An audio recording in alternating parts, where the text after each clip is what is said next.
Merci Monsieur le maire, mes chers collègues. Avec ma collègue Anne Biraben, nous présentons ce vœu qui s'inscrit en cohérence avec le précédent. Ce projet n'est pas nouveau, mais sa concrétisation fait apparaître au grand jour l'aberration qu'il porte. Pourquoi construire cette muraille? Certes, l'existant n'était pas satisfaisant et nécessitait un réaménagement. Et on nous avait d'ailleurs parlé initialement de développement économique et d'emploi, mais il n'en sera rien, car tout sera utilisé par l'AFD, aucun emploi nouveau. Cette ville dans la ville abritera 50 000 m² de bureaux et près de 25 000 m² de commerce, dont un hypermarché. Ce projet risque d'altérer les éléments patrimoniaux situés à proximité et de mettre en péril les commerces environnants jusqu'au 12e arrondissement d'ailleurs.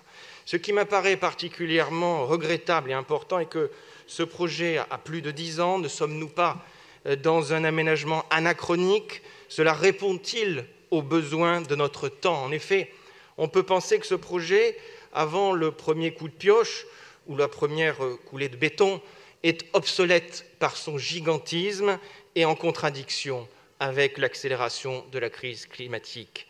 Le premier adjoint disait qu'il fallait penser dès maintenant le monde post-Covid. Est-ce que c'est justement en créant 52 000 m² de bureaux à l'heure du télétravail qu'on répond à ces exigences? Quel est l'intérêt de construire ces bureaux pour en vider d'autres? À quoi sert ce jeu de bonneteau? Si le but était de créer de l'activité et de faire venir des travailleurs, alors quel intérêt de les faire évoluer dans un gigantesque centre commercial refermé sur lui-même?